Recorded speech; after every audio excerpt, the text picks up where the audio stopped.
ప్రభువునందు ప్రియమైన దేవుని బిడ్డలారా, ప్రభువును రక్షకుడైన యేసయ్య నామములో మీ అందరికీ శుభవందనాలండి. ఈ ఉదయకాల సమయంలో సామెతలు 23:18 వాక్యాన్ని చదివి మనము దేవుని సముఖంలో ఈ రోజు కొరకు ప్రార్థన చేద్దాం. నిశ్చయముగా ముందు గతి రానే వచ్చును, నీకు ఆశ భంగము కానేరదు. దేవుని బిడ్డలారా, నిశ్చయముగా ముందు గతి నీకు రానే వచ్చునని తెలుగు బైబిల్లో, కానీ ఇంగ్లీష్ బైబిల్లో, తమిళ బైబిల్లో మనం చదివేటప్పుడు దేవుని వాక్యం చెప్తుంది, నిశ్చయముగా నీకు మంచి భవిష్యత్తు రానే వచ్చును, నువ్వు ఆశా భంగము కానేరవు అని వేద గ్రంథం చెప్తుంది. దేవుని బిడ్డలారా, ఈ ఉదయకాల సమయంలో దేని కొరకైతే మీరు ప్రార్థన చేసుకుంటున్నారో, ఏ విషయములకైతే దేవుని సముఖం నుంచి ఒక మంచి ఉత్తరం కావాలని మీరు ఎదురు చూస్తుంటున్నారో, నిశ్చయముగా మీకు ఒక జవాబుని, మంచి ఉత్తరాన్ని దేవుడు ఖచ్చితంగా ఇచ్చింది. ఎందుకంటే దేవుని వాక్యం చెప్తుంది చూడండి, నీ యొక్క నమ్మకం ఆశాభంగము కానేరదు అని. మనుషుల్ని మనం నమ్మేటప్పుడు చాలా సార్లు మనం చోలిపోతాం, ఎందుకంటే మనుషుల గతి అంతే. కానీ ప్రభువైన దేవుడు తన పైన విశ్వాసం ఉంచి, తన పైన నమ్మకం ఉంచి, ఆయనను వెతికేటువంటి దేవుని బిడ్డల్ని ఆశాభంగం అవడానికి ఆయన వదిలి ఇవ్వనే ఇవ్వడు. ఎందుకంటే కీర్తనలు 34:5 వాక్యం చెప్తుంది, వారు ఆయన తట్టు చూడగా వారి యొక్క ముఖములు ప్రకాశింపబడిన, వారు ఆశాభంగము కాలేదని దేవుని వాక్యము చెప్తుందండి. అవును ప్రియమైన దేవుని బిడ్డలారా, దేవుని యొక్క ముఖాన్ని చూసి, దేవుని తట్టు చూసేటువంటి దేవుని బిడ్డలకు దేవుడు అద్భుతాన్ని చేసే దేవుడుగా ఉంటున్నాడు, మంచి భవిష్యత్తుని ఇచ్చే దేవుడుగా ఉంటున్నాడు. ఈరోజు మీ యొక్క భవిష్యత్తు కొరకు మీరు ప్రార్థన చేసుకుంటున్నారా?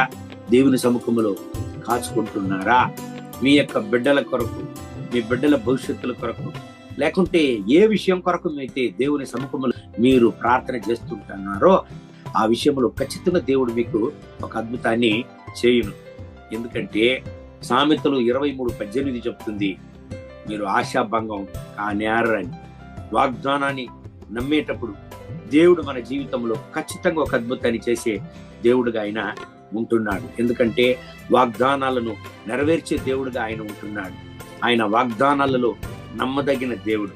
ఈ వాక్యం ప్రకారం మిమ్మల్ని ఆశీర్వదించి ఆశాభంగము కాకుండా మిమ్మల్ని జీవం గల సాక్ష్యంగా దేవుడు హెచ్చించి అనేక మందికి ముందు ఆయన యొక్క రాయబారిగా మిమ్మల్ని ఉంచునుగాక. కళ్ళు మూసి ప్రార్థన చేద్దామండి. మహోన్నతమైన ప్రభువా, ఈ ఉదయకాల సమయంలో ఈ ప్రార్థనలు ఏకీభవించి ప్రార్థించేటువంటి యొక్క ప్రతి ఒక్క దేవుని బిడ్డల కొరకు ప్రార్థన చేస్తున్నాను. వీళ్ళను ఆశీర్వదించండి, మీ రక్త పొట్టలో దాచుకోండి. మీ కృపా ప్రసన్నత వీళ్ళపైన దిగునుగాక. మీ యొక్క దీవెనలు వీళ్ళపైన దిగని, మీ యొక్క అభిషేకం వీళ్ళపైన దిగని, మీ ప్రసన్నత వీళ్ళపైన దిగని. వీళ్ళని ముట్టండి నాయన, సహాయం చేయండి నాయన. నా దేవా, ఏ విషయం కొరకైతే మీ సముఖంలో ప్రార్థన చేసుకుంటున్నారో ఆ విషయంలో ఒక అద్భుతాన్ని చేయండి నా రక్షకానికి స్తోత్రములు. వీళ్ళు ఆశాభంగం కాకూడదు నా దేవా, జీవం గల సాక్ష్యంగా నిలవాలి. వీళ్ళ యొక్క నమ్మకం వర్ధిల్లాలి. అవును ప్రభువా, నా రక్షక, కీర్తనలు 34:5 వాక్యం చెప్తుందే, మీ తట్టు చూసేటప్పుడు జీవం గల సాక్ష్యంగా మీరు నిలుపుతారని.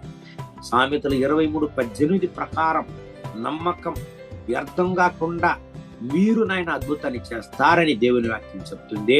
వీళ్ళ యొక్క నమ్మకం వ్యర్థం కాకూడదు నా రక్షక. ఒక అద్భుతాన్ని వీళ్ళ జీవితంలో చేయండి, ఒక అతిశయాన్ని వీళ్ళ జీవితంలో చేయండి. మీ మహిమతో వీళ్ళను ముట్టండి ఆయన, సహాయం చేయండి, దీవించండి. మీ కృపా ప్రసన్నత వీళ్ళపైన దిగునుగా. మహిమ ఘనత స్తుతి మీకే. యేసయ్య నామములో వేడుకుంటాం మా ప్రియ పరలోకపు తండ్రి. ఆమేన్. Amen. God bless you. Have a good day.